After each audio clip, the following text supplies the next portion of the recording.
नमस्कार साथियों, आप देख रहे हैं केशव सिंह वॉइस। जैसा कि हम सभी जानते हैं, हमने देखा कि कश्मीर में हमारे 3 जाबाज अफसरों की शहादत हुई। एक कहावत है कि रूम जल रहा था और निरो बंसी बजा रहा था। और ये पहली बार नहीं हुआ है इस देश में, इसके पहले भी हुआ है। जब पुलवामा हुआ था तो हमारे जो यशस्वी प्रधानमंत्री हैं उस समय शूटिंग में व्यस्त थे। वो इतने व्यस्त थे कि उन तक वो देश के प्रधानमंत्री हैं और देश में कुछ हो रहा है और उन तक उस मैसेज को, उस समाचार को उन तक ना पहुंचाया जा सके और वो उसे बीच में नहीं छोड़ सकते। ये वो प्रधानमंत्री है जब हमारे देश के जो 3 जाबाज अफसर जब उनकी शहादत हुई, उनके घरों में चीख पुकार चल रही थी, हो रही थी। किसी की शादी हुई थी, किसी ने घर लिया था, वो उसमें जाने वाला था। उनके घरों में वो चीख पुकार थी। और हमारे जो राजा हैं इस देश में, जो अपने आप को जो राजा कहते हैं, समझते हैं अपने आप को इस समय, और वो ये सोचते हैं कि अगली बार भी वही जीत कर आएंगे, और अपने ऊपर वो पुष्प वर्षा कर रहे थे कि G20 की सफलताओं को लेके। G20 से इस देश को मिला क्या मुझे पता नहीं, लेकिन ये देश के ऐसे प्रधानमंत्री हैं। और इन जाबाजों को भी आप देख लीजिए, ये जो 3 अफसर हैं, इनकी शहादत हुई और इनकी शहादत पर हमारे प्रधानमंत्री अपने कार्यालय में उनकी ताजपोशी, इन सब की उन पर पुष्प वर्षा की जा रही थी। कितने शर्म की बात है। ये अपने आप को हिंदूवादी, सनातन धर्मी और न जाने क्या क्या कहते हैं।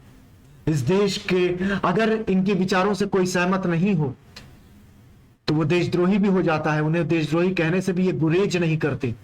ये देश में यह भी एक प्रकार का यह भी एक दौर है कि जम्मू के जो अनंतनाग जिले में बुधवार को जो आतंकियों के साथ में जो एनकाउंटर हुआ, देश में सेना के जो 3 जाबाज अफसर हमने खो दिए, जिनकी शहादत हुई, इनमें से एक कर्नल, एक मेजर और एक डीएसपी का नाम है।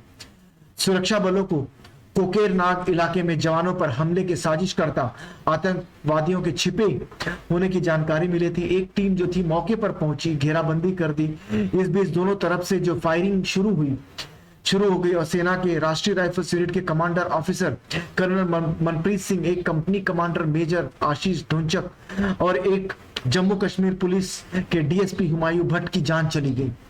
ये जो 3 अफसर हैं, मनप्रीत सिंह, आशीष ढोंचक और जम्मू कश्मीर पुलिस के डीएसपी हुमायूं भट्ट, इनकी जान चली गई।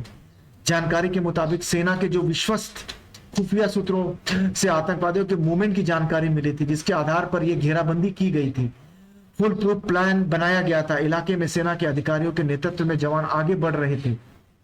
जैसे ही सेना की टीम ऊंचाई वाली जगह पर चढ़ी तो पहले से छिपे 2-3 आतंकवादियों ने गोलीबारी शुरू कर दी और कर्नल की मौके पर ही मौत हो गई, जबकि अन्य 2 अधिकारियों को गोलियां लगी। उन्हें हवाई मार्ग से श्रीनगर से एक अस्पताल ले जाया गया, जहां उन्होंने दम तोड़ दिया। यह आतंकवादी लश्कर के proxy the resistance front TRF से जुड़े थे। आतंकी संगठन ने हमले की जिम्मेदारी ली है। प्रतिबंधित रेजिस्टेंस फ्रंट को पाकिस्तान स्थित लश्कर-ए-तैयबा से जुड़ा आतंकी संगठन माना जाता है। अब यह सवाल यह भी पैदा होता है कि जो इन अफसरों की जो जान गई है, ये जो 3 अफसर की जो जान गई है, हमारे प्रधानमंत्री ने जब नोटबंदी किया था तो उन्होंने कहा था कि नोटबंदी से आतंकवादियों की कमर टूट जाएगी, आतंकवाद खत्म हो जाएगा। तो फिर ये कहां से आ रहे हैं, ये कहां से पैदा हो रहे हैं? कहीं नोटबंदी में किसी को फायदा पहुंचाने का तो काम नहीं था। ये तो साफ दिख रहा है कि देश सेना को तो फायदा नहीं पहुंचा, इससे सेना का तो नुकसान ही हुआ है, देश को तो नुकसान ही हुआ है। लेकिन क्या ये किसी खास व्यक्ति के लिए तो ये सारी चीजें नहीं की गई थी? अब ये सोचने समझने की बात है कि हमने तो 3 जाबाज अफसरों को खो दिया है, देश ने खो दिया है, लेकिन प्रधानमंत्री जो है वो अपने ऊपर पुष्प वर्षा करने और उसके अगले दिन ये व्यक्ति में इतनी संवेदनहीनता है कि यह व्यक्ति अपने ऊपर पुष्प वर्षा करवा रहा था और अगले दिन मध्य प्रदेश में चुनावी भाषण देने चला जाता है, ना कि हर छोटे छोटे बात पर ट्वीट करने वाला यह व्यक्ति इन शहादत पर एक छोटी सी ट्वीट भी नहीं निकली। फिर ऐसे प्रधानमंत्री को हम क्या कहें, ऐसे प्रधान सेवक को हम क्या कहें। ये वही है कि देश जल रहा था और राजा बैठ के बंसी बजा रहा था। उसे अपने चुनाव की ही चिंता थी, उसे यही चिंता थी कि मुझे अगली बार मैं फिर कैसे चुनकर आऊंगा, पुलवामा क्या दोबारा होगा।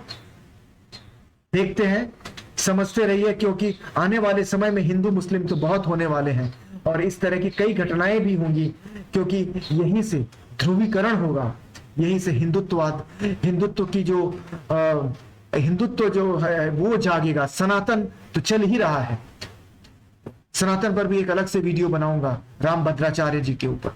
धन्यवाद।